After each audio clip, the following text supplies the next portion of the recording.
Hi and welcome to this week's Sim Racing News Roundup, and after a quiet week last week we've got much more to talk about this week, so let's kick things off.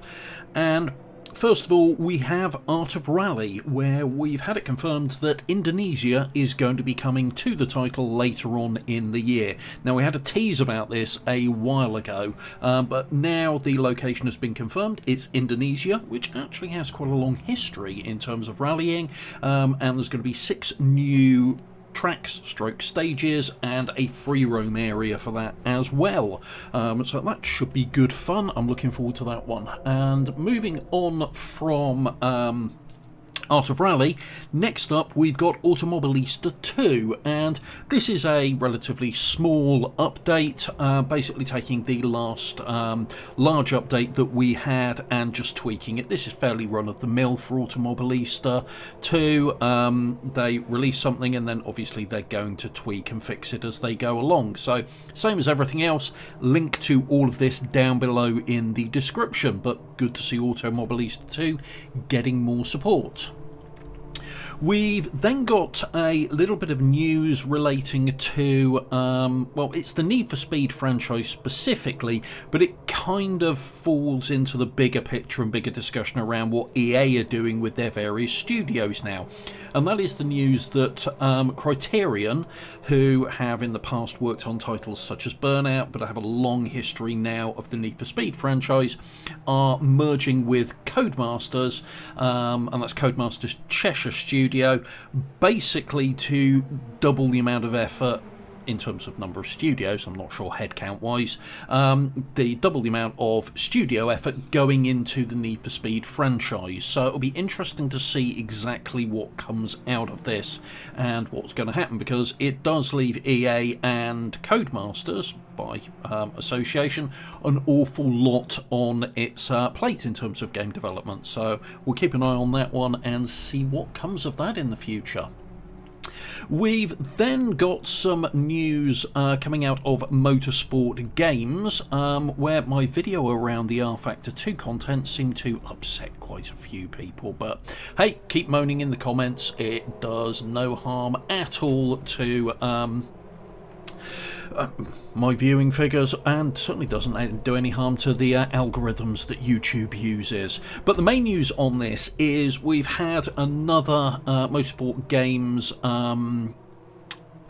PowerPoint presentation of their financial updates, and we've now got the news that we will get some news on the launch period for the upcoming BTCC game at the end of Q2. So that's basically the end of June. So we should have some news about when it's going to be coming. That's the BTCC title at the end of June, but nothing more in terms of that. The rest of it's all fairly similar to the last financial update and investors update that they put out.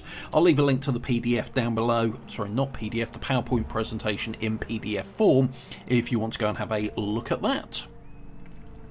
Moving on from that, we've got an update around Test Drive Unlimited Solar Crown. So this one's been really quiet for quite a while now, and some news dropped earlier in the week that the game is being delayed. It was originally scheduled for a 2022 release, but now it's been pushed back to 2023. That's the first bit of news, so that they can put lots of polish on it and basically turn it into the best version of this title that they could. And to that end, we also now have the news that PlayStation 4 and Xbox One will no longer be supported. So it's only going to be coming to current generation Xbox and PlayStation consoles, as well as PC. No launch date, as I say, 2023. No last gen console release for it, only current gen and PC. I'll again leave a link to that news down below. And then a little title I do like, don't get to spend enough time with it, but I've mentioned before, which is Pure Rock Crawling, has had a teeny tiny update following on from its birthday update of a few weeks ago, mainly just again fixing a few things that came out in that big update. We've then got, finally, I've been wondering where this was going to be coming from, some news from Nacon on the next WRC title. So WRC titles, for the entire time that Nacon and Kyloton, etc. have been developing them, we've tended to get told about the new release in March for an October release. Now, March passed, April passed, we're halfway through May, and we finally got some new news on it. And that is that the next WRC title will not be WRC 11, as I think most of us had expected, but will instead be called WRC Generations. It will have the new generation of Rally 1 cars in. It will have the completely new location for Sweden in there, because that moved up north for this year, so new stages for that. It also looks like they're bringing back all of the historic cars from WRC 10, so 37 of them, I think. And it appears as though they're bringing pretty much every stage that they have ever made for every location into this title. It's kind of a big blowout for the WRC series before it moves over to Codemasters for 2023. So there's a lot coming there. One thing I am a bit miffed about is we've got a confirmed October release date for consoles, but we don't have a PC release date, which is, I will be honest, a little bit frustrating, because I'd actually prefer to pick it up on PC, but we'll just have to see what happens as time goes on. It's a little while between now and October, and hopefully there won't be a huge amount of difference in the console and the PC release windows as far as that goes. But I'm looking forward to this one. As regular viewers to the channel will know, I'm a big fan of the WRC series. And then we have Grid Legends has hit V2.0 patch notes. So there's a few fixes. Some new weather types have been added into Race Creator, so you can throw in dust and fog. There's a new page been added for weekly and monthly events, and a load of patches around graphics and tweaks here and there and everything. And to me, it's good. I like the fact that Codemasters are still putting some changes into Grid Legends. I'm just really hoping we get some new DLC for it soon, because it's been out a little while now, and it is a solid title. It's one I massively enjoy. In fact, it's what you're watching footage of right now, because I wanted to go back and have a good play around with it.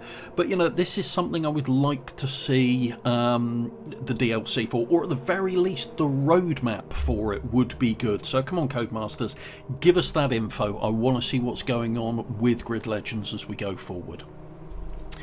We've then also had an update for RaceRoom. Now, they describe it as a small update, but if you follow the link to the patch notes down in the description, you'll see there's actually a hell of a lot going on here. I mean, none of it's major changes, but they appear to be polishing the hell out of a lot of the content in this with this update.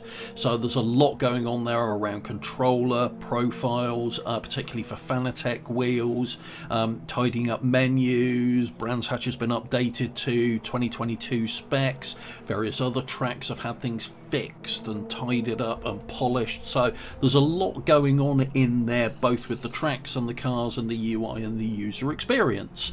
And also, if you've ever wanted to try out some of the more obscure or paid for content within RaceRoom, because keep in mind, fundamentally RaceRoom is a free to play title. You don't have to buy it, you get some content FOC, and you then buy what you want to add on. But if you want to try wider ranges of content in there, between now and May the 30th, you can do just that, because they are putting it out there with free access. So that's all cars, all tracks, all modes can be played without spending a penny in RaceRoom from now until the end of May 2022, which is good. I personally believe RaceRoom is a massively underappreciated title, and hopefully this will give more people an opportunity to try out some of the paid content, see what they do and don't like within there.